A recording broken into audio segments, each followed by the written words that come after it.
Welcome everyone to another edition of Jai After Dark. I'm Sameem. Hey Shabnam, do you eat deli meats? Like, would you eat like a cold cut sandwich? It depends on the deli. I don't know. Because you asked me on Instagram what your favorite deli order is. So. Okay, so when I think of going to a deli, I think about when me and Brian go on long road trips and we have to stop at places. And then my thing that I get from deli is our coffee, string cheese, and trail mix. So like I have an inner 5-year-old child that likes road snacks. So. Dude, when we were younger, like I think we've talked about this when I said we used to go to McDonald's after Sunday school on Sundays, right? Uh-huh. But sometimes we would go to Subway. Okay. And it was always some brown guy, even in the 80s, like a lot of our friends, their dads came here and opened Subways, by the way, right? In the early 80s and stuff. And I'm sure you know people as well. Did you ever go to Togo's? Because I like Togo's. So too. Togo's was an issue with my mom. Why? Because this is legit. I think they emailed Subway and they said the turkey and the Black Forest ham wasn't actually ham. It was like turkey based. So everything was like halal maybe, or at least, not haram. So you ate Black Forest ham sandwiches? I don't know if I ate Black Forest ham sandwiches, but my mom told me that they were legit. So I might have ate them. But Togo's was next to my house. By the way, Togo's is a San Jose based company based out of San Jose, California, where I grew up. Okay. Togo's was amazing, but it was like elevated. Yeah. So it was like special occasions. I would go there like with kids that I went to school with, right? My parents would never take me to Togo's for some reason. Oh, that's funny. Because it was like $4 southbound. Like, you see what I'm saying? It was like $3-4 difference. Yeah, my dad would find like coupons for it though, and we would go. That's awesome. Get egg salad or cheese. Yeah. I could see your dad definitely going the coupon route. I've had some experience with your dad, by the way, shopping. I'm not going to tell the story, but I have told you that story before, right? Yeah. Where your dad came to... Yes. One of our houses to buy some shit off Craigslist. Oh yeah. My dad was like a Craigslist. Yeah. Like he showed up at our house. Yeah.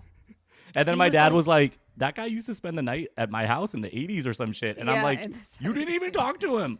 Yeah. You're like, they like know each other and they kept it Craigslist. My dad was probably like, oh shit, this is people I know. Oops. Yeah, this was like 20 years back, right? Yeah. But like, it's still pretty funny because they've known each other since late 70s or early 80s, like we say, right? So anyways, hey, what are we reviewing today? We are reviewing Deli Boys, the first 4 episodes of Deli Boys. You only watched the first 4, right? I only watched the first 4, yeah. I like it like that because then we can just maintain this conversation on the first 4 episodes.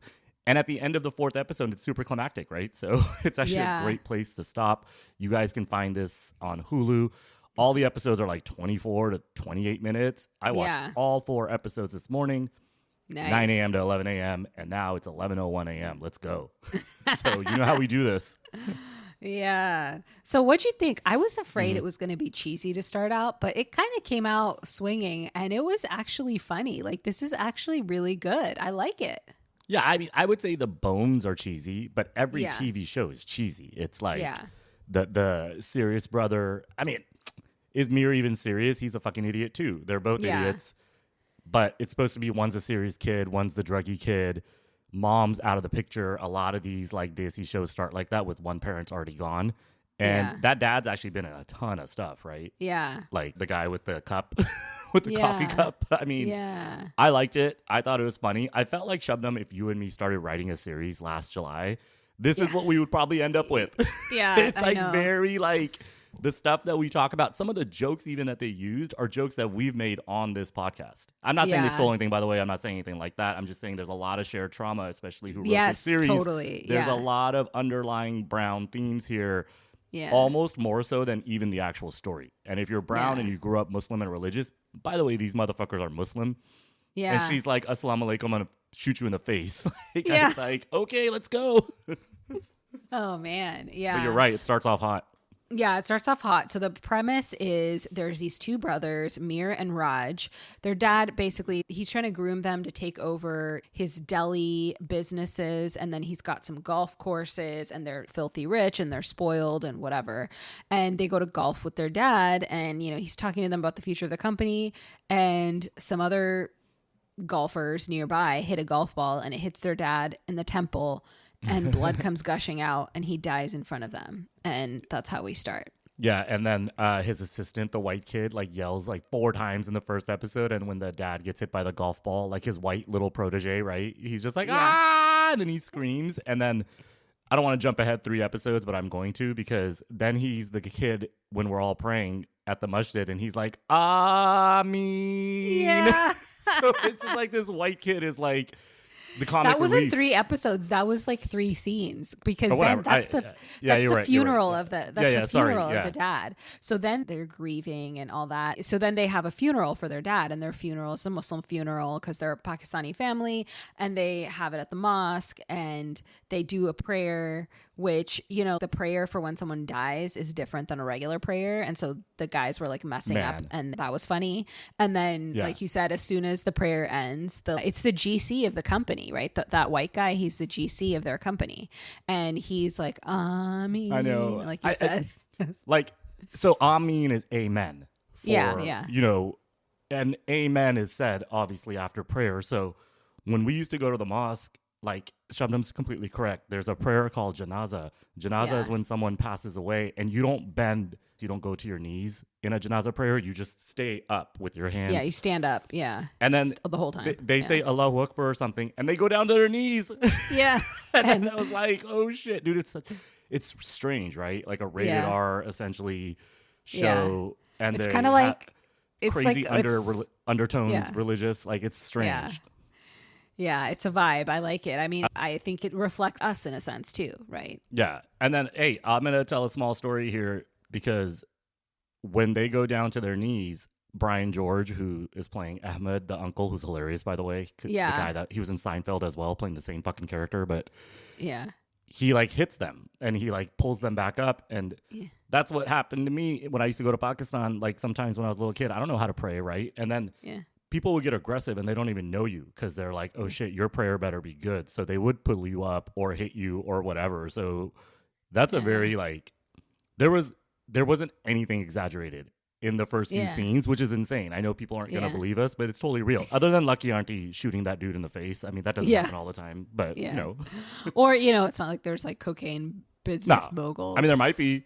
I don't know. I mean, we do know a lot of Lucky Aunties, right? We've talked about it before. Yeah. Funky names, Pinky Auntie, Lucky Auntie. It's just so poignant. I love it. Like the writing is on par with how our upbringing actually was. Yeah, yeah. So they basically, the boys learn after their dad dies that he was actually running a cocaine business using the delis that he owns as a distribution system, basically. Yeah. And he hides it in a jar, which is like pickles. It's like a South Asian pickle.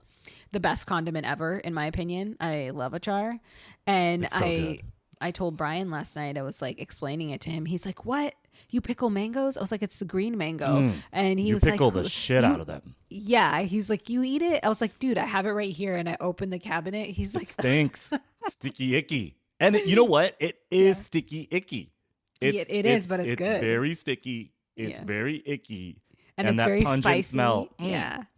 So good. So the reason why they're putting the cocaine bricks in a jar is because a jar is the most pungent, like, kind of condiment in the world, right? So yeah, so and it's also and it's also like no one's gonna go fishing around in a jar for cocaine. It's like the last thing you'd think of. It's actually no, you don't want to do all that, right? Yeah. But it's dude, I was like, really okay. So we know this is like a complete like fictional kind of story and stuff, but like, come on, cocaine at Pecora Palace. Like the distribution is hilarious, right? It's like it's such so a like good. It's so from like I already made this joke, but it's like you didn't want to pick 7-Eleven, you didn't want to name them Apu and stuff. Like it's a little race baity, right? Let me tell you why. Okay. So there's 120 something thousand delis and convenience stores in the United States. Yeah. There's 112,000 or so motels and hotels. Mm-hmm. Who do you think is the majority owners of all this? Yeah, South Asians probably. Yeah, and the Gujaratis, specifically last name Patel, they own 70% of these motels. 70%. And they've been coming here since the 30s and 40s to do this. Yeah. The motel business has actually gone down a lot because a lot of them are turning into like whatever strip malls and other boutique hotels are popping up. But it's like... Yeah. This whole series is based upon that guy in Philadelphia and the Delaware Valley opening ABC Deli stores, that's not an exaggeration. That's like all of our uncles did that. So like they own everything up. Yeah, so I was listening to this interview by some of the cast, and I think Purna, who plays Lucky Auntie, she was the one who said this, that this series is kind of reclaiming that stereotype and South Asians making fun of it from the South Asian perspective. So you're right, like it's race baity, but it's kind of like owning it. Yeah. And we do have Apu type characters in this, but they're kind of white. I mean, not kind of white. They are white. The FBI agents? The FBI agents. They're like caricatures, right? I loved it. So, yeah. Are they caricatures? Because that actually happened. What he's saying is what people did. Yeah. And they wrote books. Yeah. Afterwards. So, hey, I don't think that was a caricature at all. I'm sorry. It's on Hulu. It's on national television. It's not our idea. But where do you think they got that from? That's not an exaggeration. There's 12 men, by the way, in that scene, and they're all white men. So it's obvious what they're trying to show. And then the woman comes in, the FBI agent, who sucks, by the way, and they just tell her to leave, right? And he keeps reading from his book. His book sucks. Like, it's the worst fucking book of all time. But go ahead, So that scene where all these white men, FBI agents with the same haircut are standing around in a room, it's like, a little bit like gives me Love is Blind season 8 vibes, because like all the men look the same in that too. I haven't seen it. They all look the same. Yeah, I was like, I just watched Love is Blind and now I'm watching this. Like, what is going on? But yeah, it was kind of funny. But I mean, all those dudes are single too, right? Like that's why they're all in a room together, really, really close to each other, by the way. So I think that scene is very, very in line with real life. So hey, January 6th rioters, what do you want me to say? They're in the show. Yeah. Okay. She's like, let's move on. I don't want to talk about this. Like I said, they put it in the show, not us, right? So yeah. We should actually comment on the brothers a little bit more. Like some of the first few jokes in the first scenes are so hilarious. He's like, he keeps talking about Drexel University. Yeah. And Drexel University has like a, I don't know, 80% acceptance rate, but like a 60% graduation rate. And it's across the street from UPenn. Oh. And it's in Philadelphia, so they're across the street from each other. So it's like the smart kids are at UPenn, and then everybody else is at Drexel, right? So I think that's the joke, because I think he brings up Drexel 8 times. Yeah, he does, episodes? And I didn't catch that joke, but now it makes sense. I'm like, okay, that is motherfucker funny. Couldn't go to UPenn, right? Yeah. So I thought that was funny. So he's not so smart after all, or something. I mean, he's obviously not smart, right? Yeah. So like and then I don't know what to say about Raj, man. Like. Orgy cabal? Yeah. Orgy cabal? What? It's definitely campy, right? But the funniest part is when Raj is like, you know, his brother comes up to him and is like all worried that their dad's dead, and they have this organization that's like selling drugs, and he's like, what are we going to do? We could go to jail because the FBI's raided all the businesses. And then Raj is like, we can't go to jail. We're innocent. And then he goes, yeah, we'd be the first innocent brown people in jail. That was hilarious. Yeah, pretty good commentary, honestly. Yeah. Like, you know what they're saying. Right? Like, they'll put them in jail. That is the connection there. And not to get super serious on a Deli Boys show, but that female agent, Mercer, she literally says, there's no paper trail with you guys. You guys haven't done anything wrong, but I'm still going to put you in jail. Yeah. And then Raj is like, I have an email address. Because he had like 249,000 unread messages. And she's like, I went through all of them. Well, yeah. And then when she confronts them in that deli and they have the conversation, she steals tasty cakes and doesn't pay for them. I mean, that's a connected scene, right? We need that tasty cake to set them up in episode 4. But it's fucked up. And he's like, yeah, you can take it. Yeah. Well, he says what is he going to say? She's an FBI agent, but she still stole it. But then going back to when you said Lucky Auntie kills this guy, Hamza. So Lucky Auntie basically finds a guy in the only deli that's left that wasn't part of their criminal enterprise and part of the same like organization, so it hasn't been raided, and that's the one that the boys kind of go to try to sort of gather themselves and whatever. And Lucky Auntie comes in there. Everybody that's working there leaves when they find out that the boy's dad Baba's died, and then Lucky Auntie comes and kills the only guy left, which is Hamza, the Malik of transportation for this criminal enterprise. And she shoots him, and then like the boys are like freaking out and whatever. But turns out she goes to bag him up, and so they like put a paper bag over paper bag over his head. That's not what she meant. And at the end of the episode, we see like his like toes moving, like he's not actually dead. So he like goes running out of the deli into the street, and like 3 minutes after, and then they go running after him, and like 2 minutes after that, Mercer comes around with her car to do her surveillance, and she's like, nothing's going on yet. The dumbest FBI agent of all time. I know. Yeah. I'm like getting tired of flash forwards, I guess. So White Lotus that we're reviewing has flash forwards, obviously, in episode 1, but does every single episode that we review or every series that we review need a flash forward? A comedic series like this, 8 episodes, 24 to 26 minutes each. I don't know if you needed Hamza in the first scene running out and then Raj and Mir running out after him. I don't know why I'm commenting on the screenwriting because I think it's hilarious that the paper bag was over his head. Also, we should say the first 3 episodes, they're running around after this guy, right? They have to kill him. Like I think it's just like a thing to grab the audience. Oh, totally. Right? Like, no, I know why there's like, flash forwards, right? We talk about it like this. That's why. Yeah. And it's so campy, right? It's like so campy and weird. You're like, what the fuck? It makes you want to know like how it got there, right? And I think that's the point. Like it is kind of like a weird thing, but that's why I thought it's it was usually held cheesy. until the end, right? So the flash forward is usually held until the end. This flash forward they tell you what happens in the first episode, right? We already know that Hamza gets shot at. Also, she shot him in the face. How the fuck is this guy running around for 4 episodes? Right? I don't know. And he has no speaking role. They're just like fucking with him the whole time. Like, and then he starts eating those bagels or pretzels. Yeah, so they basically they realize he's still alive. They like run after him, and the brothers start arguing about like how they're gonna catch him. And then Raj is like, "Okay, I have a great idea. We're gonna put free pretzels out, and it's gonna lure him," which is like the dumbest shit ever. It worked. The guy found the pretzels. It worked. And he comes by and he grabs a pretzel and they start chasing after him. And then he gets hit by a car when he tries to cross the street. And so they bring his body back to the deli, and they have an apartment above the deli. So they take him to the apartment and they call Lucky Auntie, and they're like, he's still alive, but we got him back. And she's like, okay, you guys have to kill him. And they're like, how do we kill him? So they're talking about it, and he's lying there. And then Raj gets like, he gets all amped. He's like, okay, I'm going to kill you. I'm going to. Ready to die? Yeah. He's like, ready to die and get fucked up, man. And then he goes there, and then he's like, okay, couldn't do it. And so gentle. He's like, no, I'm all right. Yeah. He like took a knife, and then he's like, no, I'm all right. And then turns out Hamza basically gets up with the knife and then comes back and stabs Raj. Yeah. And then to defend his brother, Mir hits him over the head with a lamp, and Hamza finally dies. Is he dead? Yeah. He's dead, right? Because then Murderwallah shows up? Yeah, later. Yeah, Murderwallah shows up later. Yeah.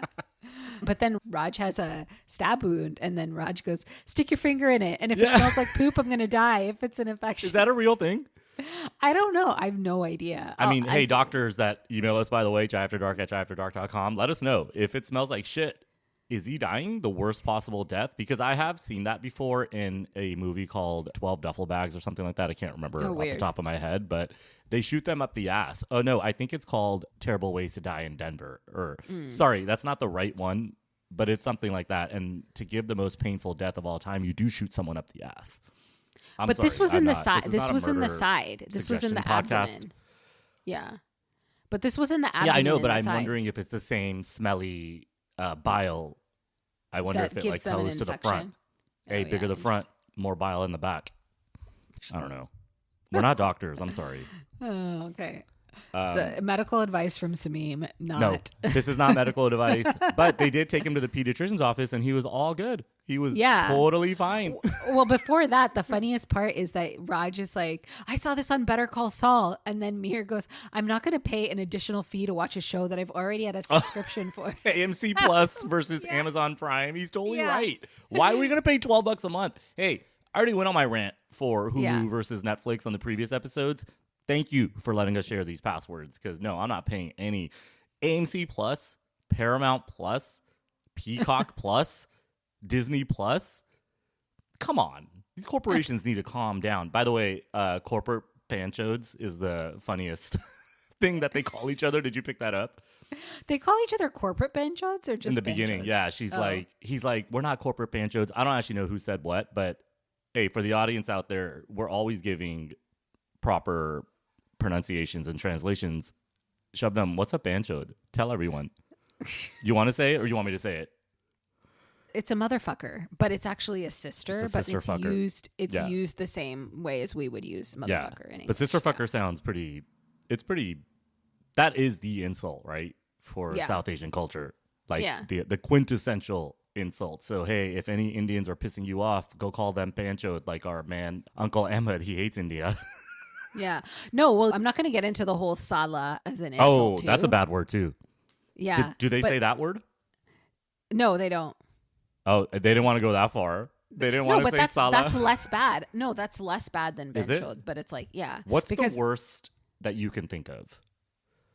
That benchod. Benchod, not kutta. Yeah.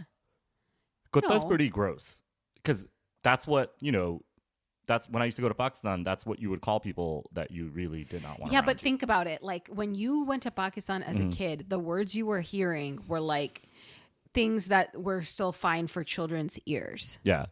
So that's kutta, really? Yeah, I mean kutta's bad, but it's not that bad. It gives me the cringes, and you hear how I speak because it's the way that you say it. Kutta. Yeah.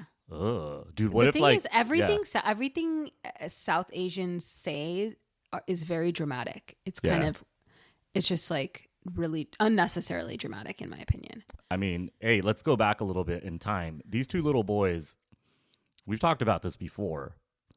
Spoiled ass, South Asian boys. Yeah. Raj, Mir. Doesn't matter if he went to Drexel or not. Doesn't matter if he has an orgy cabal or drugs. Bottom line is they're both spoiled brats. Yeah. And even if Darko didn't exist, they would still be pretty spoiled, right? Yeah. So, hey, I don't want to like blanket statement all Desis growing up in the Philadelphia and Delaware Valley, but we've seen these little shitheads before. So this is actually, I could see this being a real life thing, without the comedy. I feel like the writers must have seen this happen, but it was like someone's legitimate business. And then they were like, okay, let's make it funnier, let's throw cocaine in there. Let's throw hot ass Lucky Auntie shooting people in the face. Why not? Yeah. My favorite character, by the way, is Prairie. Prairie's in the great. Beginning, she's just like, let me help you out, Raj. And in the second or third episode, Raj is like, I need to call Prairie. She's gonna fix everything. And Mir's like, you can't fix everything by doing DMT.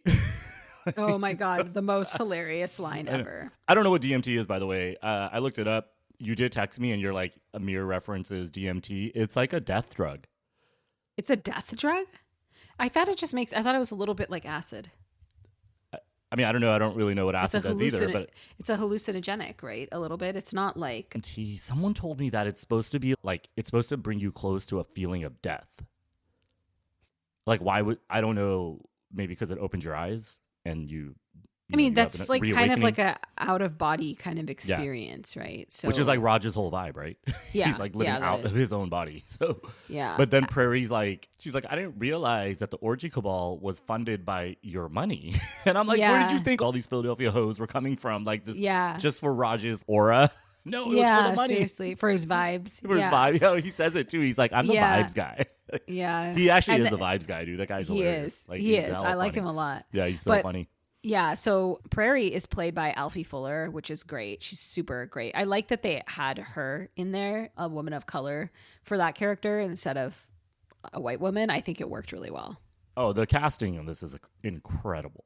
Like, I'm so happy. And some of the bit characters, too. Let's talk about Brian George for a second. Yeah. Uncle Ahmed. He's an incredible actor. Yeah. I don't know if he's actually British because that accent's on point, but he was in Seinfeld, right? Mm-hmm. Years ago, I think like in an earlier episode, 1991, he's the one that Seinfeld loses his visa paperwork, so they deport him back to Pakistan. Yeah, in the series. Oh, that's crazy. And then he opens a Pakistani restaurant, and it's hilarious because Jerry Seinfeld's like, "Who the fuck's gonna eat Pakistani food? We've never heard of Pakistani food." And I'd be like, "You'd be so lucky, man, to have Pakistani food in 1991 straight off the boat. It must have been amazing." So he changes it to Dream Cafe, and then he goes out of business because then he's like, I have all this different food because dumbass Jerry Seinfeld. So that's Brian George, who, by the way, 30, 40 years later, I don't know when Seinfeld came out, he looks exactly the same.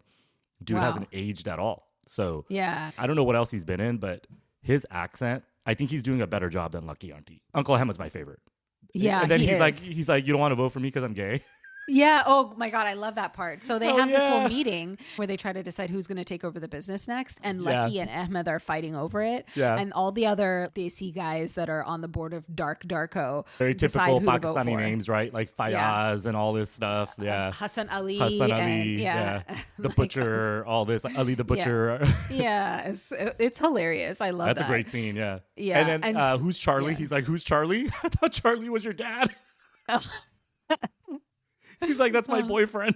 Oh yeah. And then he's like, Charlie's 90. And then what does Emmett say? He's like, yeah, and I'm his fucking twink. I was like, oh my God. Yes. Yeah. Hey, just so everyone knows, a twink is your younger little, play toy if you're an older bear. So I'm not all up in the gay scene, but good for Uncle Ahmed. Shabnam, don't you think our life would have been a little easier if we had a couple of gay uncles running around? Yes, but let's cut down on the toxic masculinity, please. I would have loved to have a couple gay uncles. Okay, the problem. My uncles are about to call me, by the way. The problem with Uncle Ahmed is he'll make these kinds of statements about being gay, but then he's also a misogynistic asshole. So it's actually really hilarious because it's like, if there was uncles like Ahmed Uncle, I don't think that would have been great for me. But no, you're right. Yeah, you can't be like some gay ass uncle while also shitting on women, right? I mean, I don't know, dude. I mean, women have told me sometimes gay men are very toxic in friendships. So again, I'm not going to blanket statement Uncle Ahmed, but he does seem pretty toxic, right? I mean, he's clearly toxic. He says like the craziest shit because we'll get to it when we get to it later. Yeah. So what comes out of the meeting vote is that they're not going to vote for Lucky or for Ahmed. So then Lucky and Ahmed are like, what can we do? They're like, let's try to get these guys to agree to having Mir and Raj be co-CEOs. So then Mir and Raj come in and they try to pitch them. And the men are just like, Raj has a dumb face and Mir has an annoying voice. But eventually they get kind of convinced. So they're like, okay, fine. And then they're like, YouTube Bandus can be co-chief Saab, but only for a probationary period. Co-chief Saab. Yeah, and they're like, all in favor, Hanji. So YouTube Bandus means like you two Hicks, like villagers, the Hicks, You two Hicks can be co-chief, like co-CEO, basically. Yeah. Saab is like a endearing term, right? And Sir, like, SAAB. So these motherfuckers aren't Saabs. Their dad was Saab, but these guys are just shitheads, right? They're like the fucking jokers. So, I mean, it's obvious why they want to put them in, right? It's because if anything happens, they get murdered. So, So then Lucky Auntie, Ahmed Uncle, Raj, and Mir, they have to come up with a new distribution plan because they are losing all the delis. The delis have been confiscated by the white FBI. And so then they go to the basement of the delis or the one deli that they still have, and they Lucky Auntie and Ahmed Uncle kidnap them, put them in the basement, and make them watch a video of their dad Why would you teaching put cocaine video? Why would you make a video? You're a lawyer. Would you recommend anyone putting your criminal activity in a video like that? I would not, but this is a campy show, so it's kind of hilarious. And then he's like, man, Bubba was a menace with iMovie. Because he has all those stupid graphics. And I literally was like, man, I could have made this movie on iMovie or Canva like we use for our graphics. But it was a good movie. He's like, he has all his distribution points. I was like, really? So they're like, okay, we need to come up with a new distribution plan, right? So Mir basically is like, we should go to an Indian restaurant and use that as a cover. Yeah, Pakora Palace, because they use a lot of achar as a condiment. So they're going to go through a bunch of these condiment achars super fast. And so they go to am I getting too ahead of myself? I mean, I think we're all over the place. But hey, before Pakora Palace and how they fuck with Indians, this is when Uncle Ahmed was like, no, we don't work with Indians. Remember the partition? And then they're like, Uncle, this is America. Take that racist shit back to India. And he's like, what the fuck? He's getting all mad that they have to work with Indians. So he wanted to go find Pakistanis at convenience stores. And they're like, why are we going to fuck with our own people?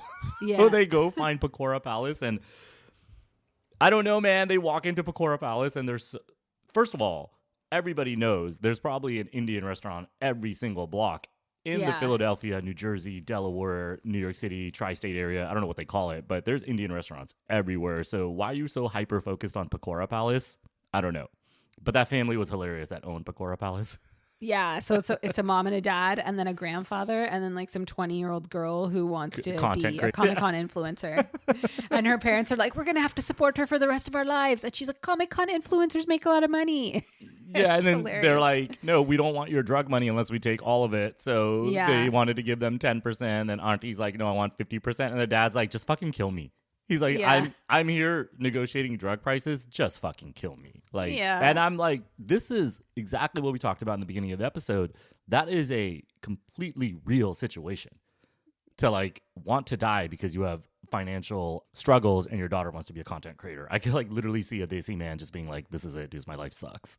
And he says it, right? And then he takes the gun and he puts it right here. He's like, shoot me. And I'm like, wow, like that's, I felt bad for that. I told you, Desi's, the drama is on some next level.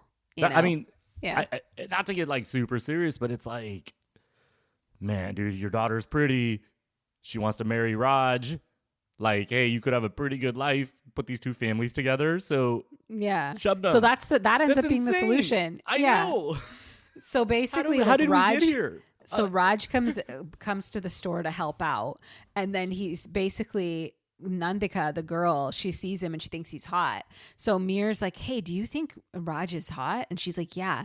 And then he's like, okay, what if Nandika and Raj get married and we give you 10%? And then they're like, okay, that's fine, because they're like excited for her to get married. I'm like, this is actually the most hilarious shit ever. It's and so then they're real. like, yeah, it's so real. So then they negotiate the length of the engagement. The auntie, Nandika's mom, she's like 6 months, and then Mir's like 6 years, and then the auntie's like 3 years, and Mir's like 5 years, and then Mir goes, okay, 4 years with a massive wedding with horses and a Matai tower, and the mom's like, done. Oh my god. Hey, look, Sameem's about to give some advice. Stop wasting all your money on weddings, because you don't know, you might have another one to plan in the future, right? So Sameem did. And I'm gonna get married again too, just to show all y'all up. I'm just kidding. That's too much. But anyways, we've talked about this, I think, when we did Indian Matchmaker. There's like a big thing in Pakistan, at least, where people are trying to one-up each other on weddings. They get like a huge tent and stuff like that, and they go into debt. Yeah. And Pakistan government had to ban something. Oh, yeah. Like, I forgot what it was. Yeah. They had to put like a weddings. cap on no, they had to put a cap on the amount of money you can spend or something like that. Something so crazy. Like we couldn't help ourselves throwing all our money on credit card. Obviously, it's not a Pakistani thing. I'm sure some white people have blew $100,000 on a wedding. I mean, people do that here too, right? Yeah, like course, people go in complete debt over weddings. Yeah, but can you imagine the U.S. government? I mean, I can imagine it now, but hey, we're not going to do any weddings. They wouldn't pass that kind of law because there would be lobbying from banks to be like, let people go into debt. Oh, yeah. I mean, the wedding industry is actually pretty big in the U.S., right? Probably $10 billion industry. So hear me well. The wedding industry is coming in strong. But that's hilarious, right? A government had to tell their people to stop having showy weddings. And that's why the auntie's like, yeah, hell yeah, horses and shit, let's go. Yeah. Like, she's like, this is worth it. It's worth taking the cocaine. It's crazy. So while all that was happening, like the characters were going back and forth between that scene and the ABC deli, because during that time, Raj was at the deli in the basement. So Murderwala, the cleanup crew, basically guy, comes to the deli to chop up the body of Hamza and take Hamza's body away. And so Raj kind of helps him out a little bit. Yeah. This whole thing happens about like Raj is like Drakkar Noir, smells worse than rotting flesh. And Murderwala says, you know, there was a time when I got disillusioned. I was like, this job is fucking gross, man. And your father, he was like, take pride in hard work. And then Raj is like, Mir is the hardworking guy. I'm the vibes guy. And then Murderwala goes, acha? And what are those vibes bringing? Nothing. Make him think. Like, Hey, thanks for busting out the accent, by the way. I've missed it. I know. You're welcome. Yeah. Chippendale's been a long time, man. White Lotus, there ain't no accents, right? So I've been waiting for it. Thank God Deli Boys is here. And, you know, we couldn't do any accents in the Roshans, right? That'd be a little bit too... That'd be a little bit too on the nose. But no, so Murderwala is just like giving Raj something to think about. Yeah. What do you do in this enterprise? So that was actually a very nice scene. I also like the other character that they brought, MDR. He names himself.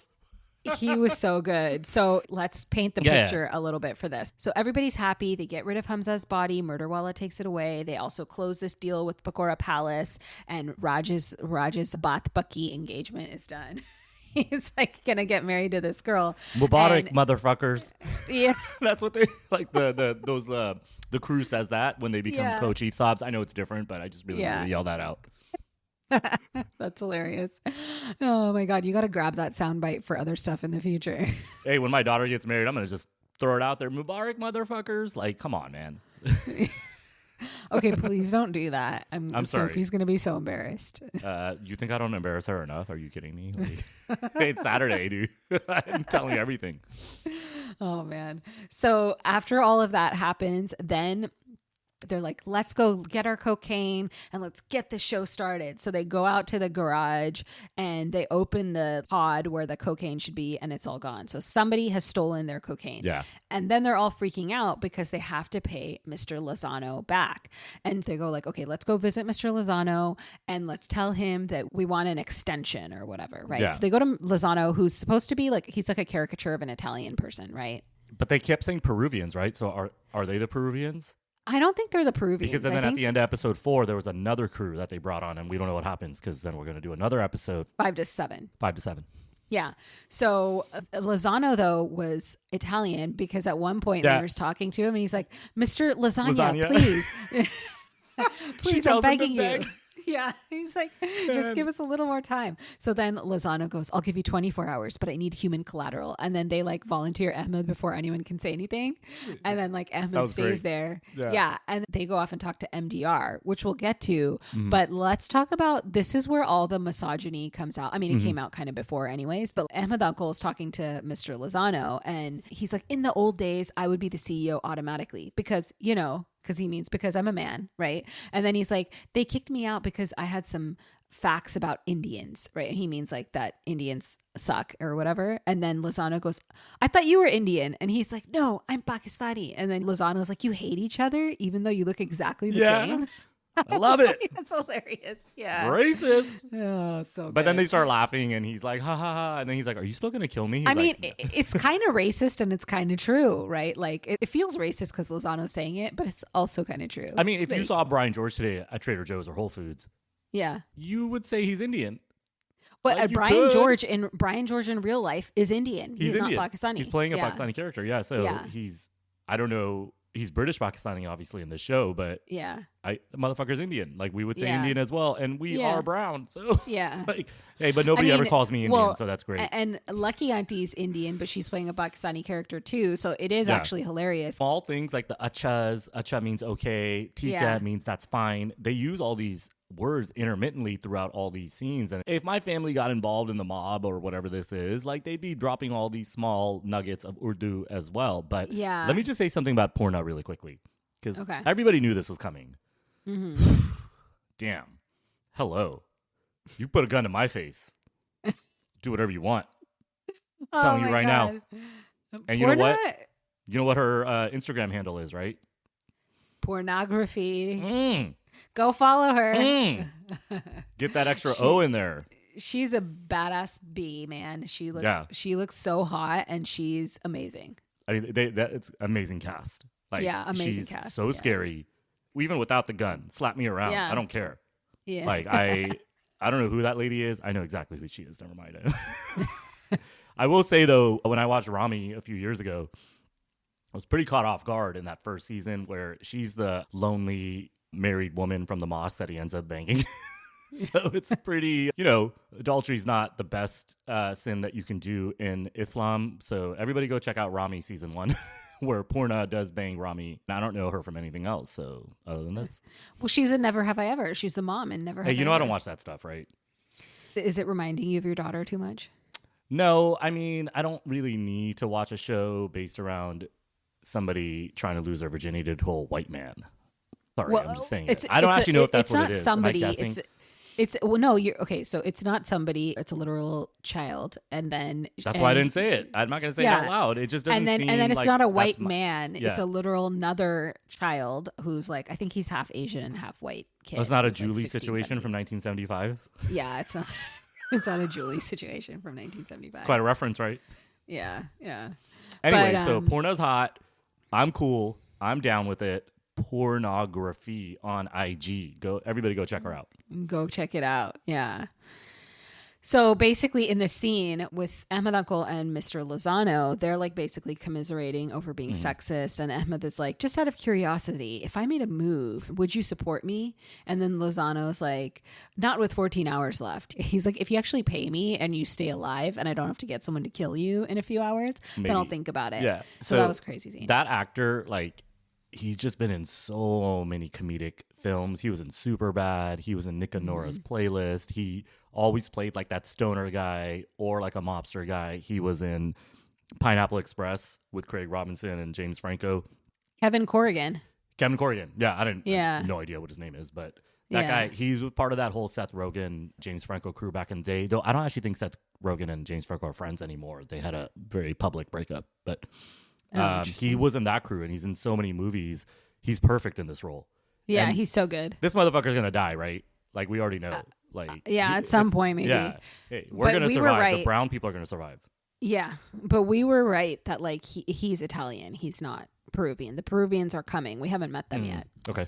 So at one point during all these shenanigans, Mir's fiance Bushra comes because she's been trying to get a hold of him for ages and he's been blowing her off. And she's classic Desi little princess girl. So she comes by the deli at one point and he's like talking to her. He's like, Bushra, are you wearing your pharma rep outfit? She's like, yeah, because I had to go back to work because you're not supporting me anymore. And she's like, you're shutting me out. And she breaks up with him and she gives him back her engagement ring. Yeah. And it's sad, right? I mean, we haven't talked about Bushra yet, but that name, I don't know why. We know a lot of Bushras. Like, I'm gonna be very honest. I don't know any Bushras personally. Like, I can't like text anyone and be like, "Hey, Bushra, what's up?"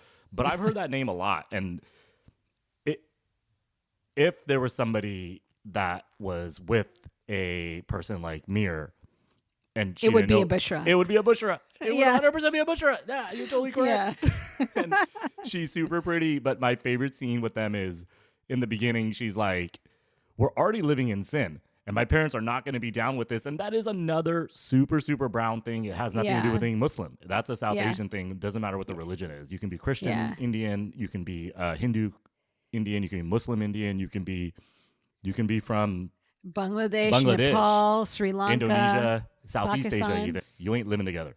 There's no way you're living together. She says it. She's like, I can't do this. And he's just like, who cares, dude? I went to Drexel. Yeah. My other favorite line from her was when the FBI was raiding their nice ass apartment and she's like, they took my fascia blaster. Oh, yeah. And then Raj is like, dude, they took your small shoes. That's what he said. He's like, shut the fuck up. He's like, sit down. And Raj is like, sit down where? Yeah. Yeah. Why do they keep Raj's orgy cabal?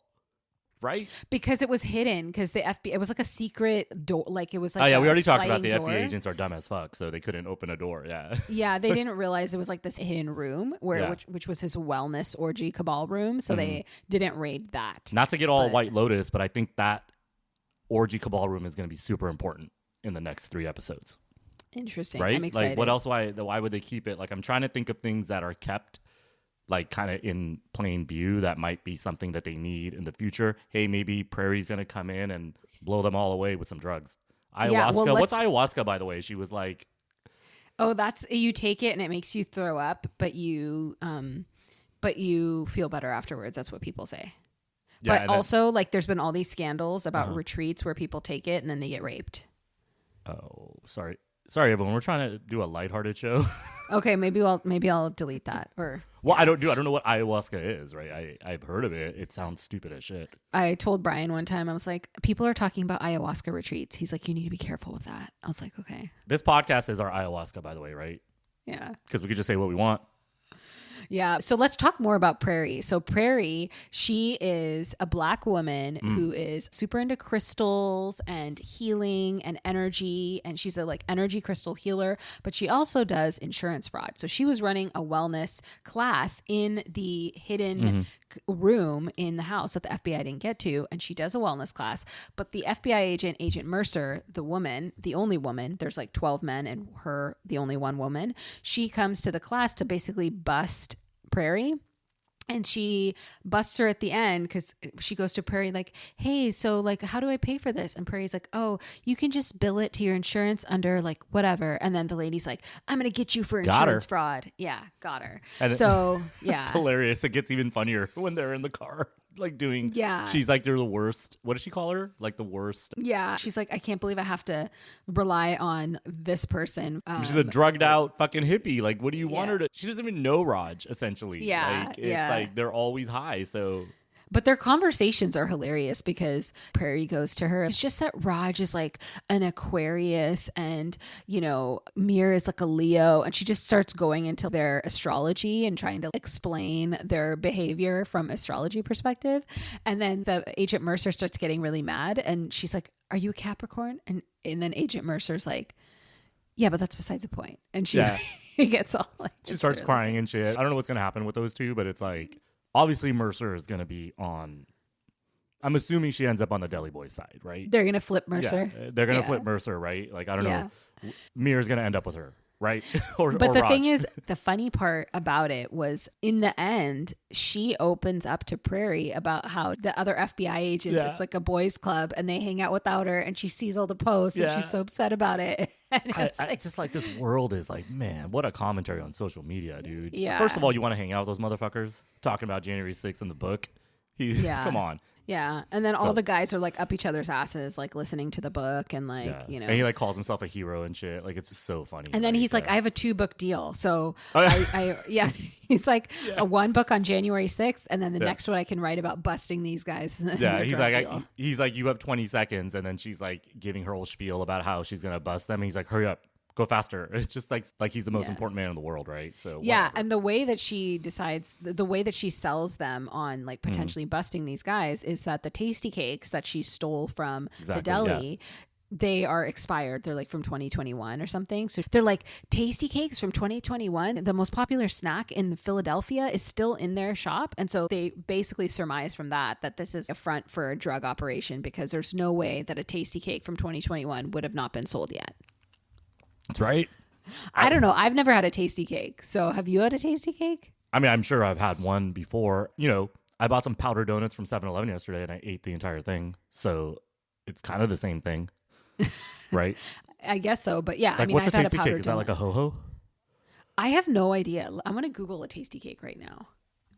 What is a tasty I mean, tasty cake versus like those Auntie M stuff versus Little Debbie. All that shit was great. Are you kidding me? Little Debbie was great. Oh, tasty cake is just literally like a Twinkie?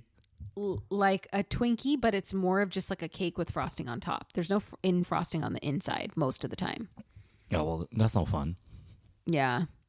There's different kinds of tasty cakes, but yeah. Anyways, maybe I'll have to try a tasty cake at some point. All right, there you go, everybody. Hey, a jar, tasty cakes. Everybody, please try them out and let us know what you think. But we should talk about this cocaine and Ralphie. So basically, they've solved their problems. They have an extra 24 hours. They just need to find like a cocaine cooker, right? Because Lozano, he gives them cocaine, right? Pure cocaine, right? Yeah. Yeah. So they want to dilute it. I don't actually know what cutting. This is the first time I think I've figured out what cutting something with cocaine means. It means they're diluting it, right? So the cocaine goes I think further. So. Okay, yeah. Cool. Thanks. So basically, Ralph is the cocaine cooker, and he comes and he's the Willy working Wonka in the basement. Coke. Yeah, that's what he calls himself. Exactly. Yeah.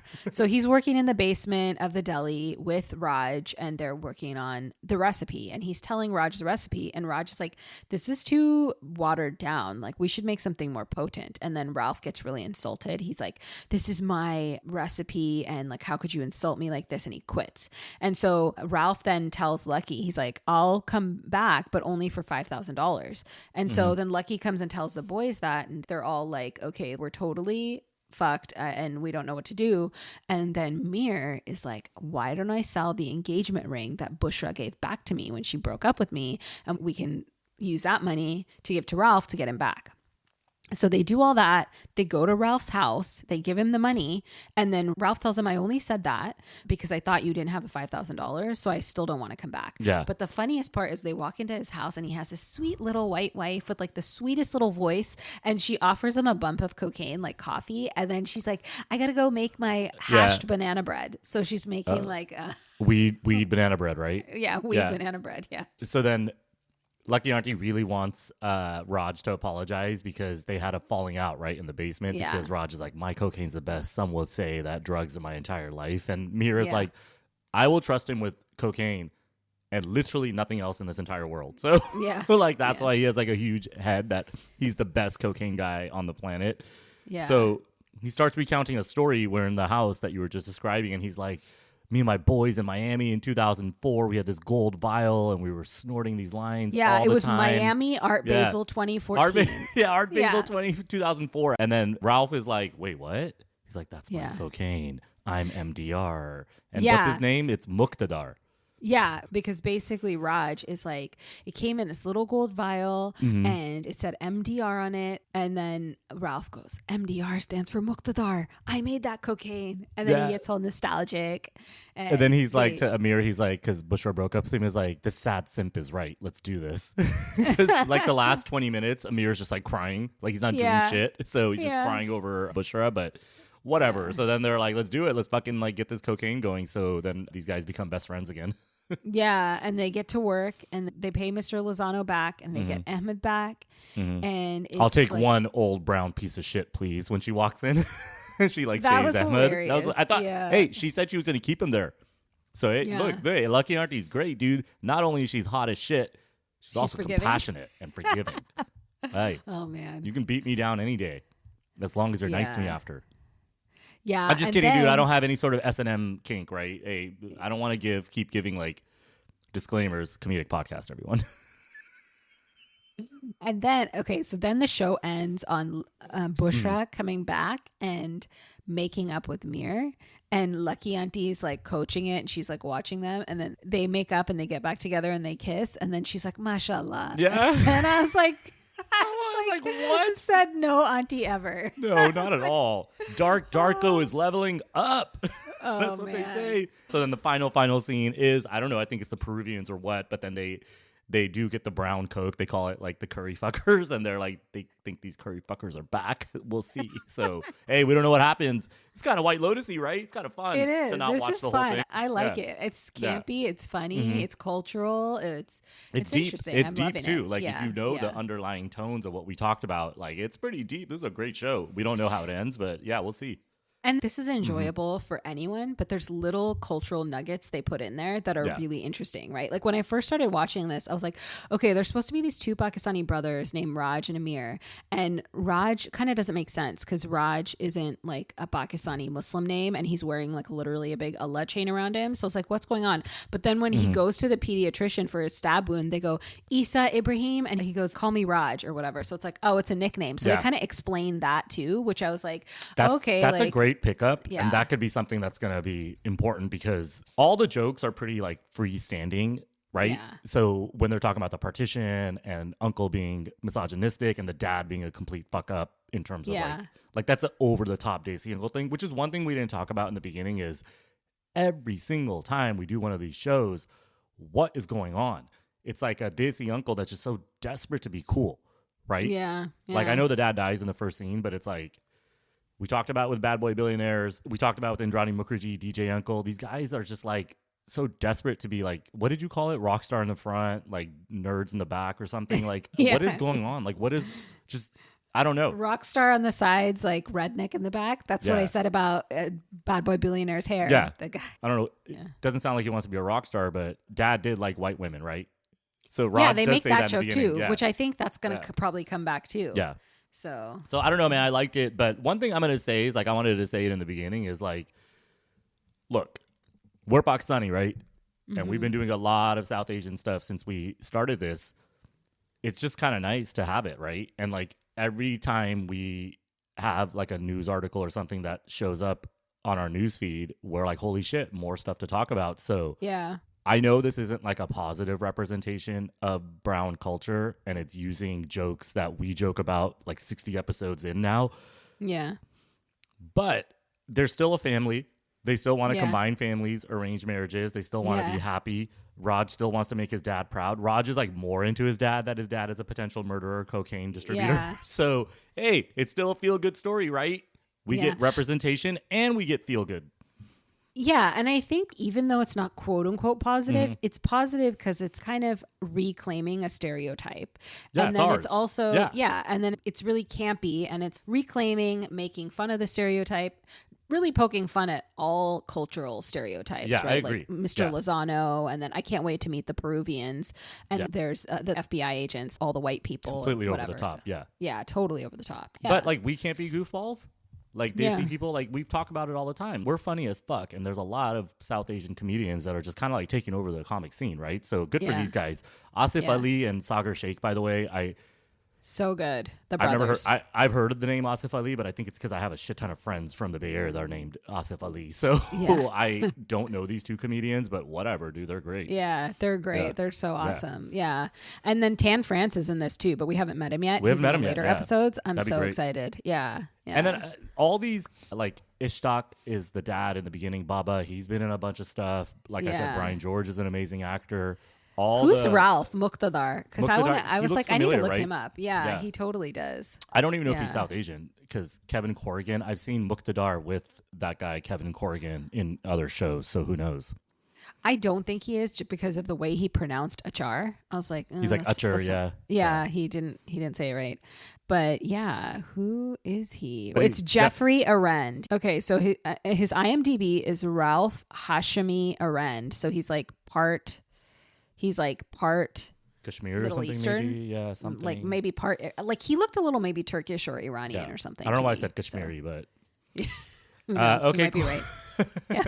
I'm gonna run to the convenience store. You need anything?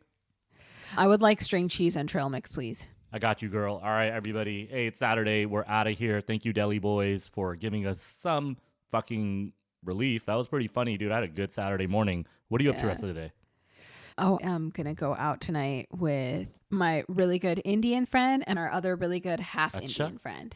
Yeah. Yeah. Oh, shit, dude. Hey, sparks might fly. 3 ladies coming out. Jacqueline, Lori, and Kate over here going out. we're totally not Jacqueline, Lori, and Kate. No. But yeah. Thank you so much, everyone, for listening to Deli Boys, episodes 1 to 4. We will be back next week with this series. As always, Chai After Dark, you can follow us anywhere. If you remember Chai After Dark, I guarantee you will find somewhere to follow us. What do we prefer? Doesn't matter. Follow us on Apple, Spotify, Instagram, chaiafterdark.com, newsletter. Just email us, chaiafterdark@chaiafterdark.com. TikTok's cool. Blue Sky. Blue Sky's cool. And Facebook. Follow our Patreon as well. If you like what we're doing, support us on Patreon at patreon.com/chaiafterdark. Not to be confused with Darko. Hey, Darko. Maybe we can do some collab. Why not? I would love that. Yeah? I would love All a right. collab. Let's get out of here. Let's jingle out. Thank you, everybody. Talk to you soon. Chai After Dark. Bye, Shabnam. Hey, I know what age you're turning. We'll drop it a different day. Yeah, we'll drop it a different day after I turn it. What's up, girl? Bye-bye. Bye.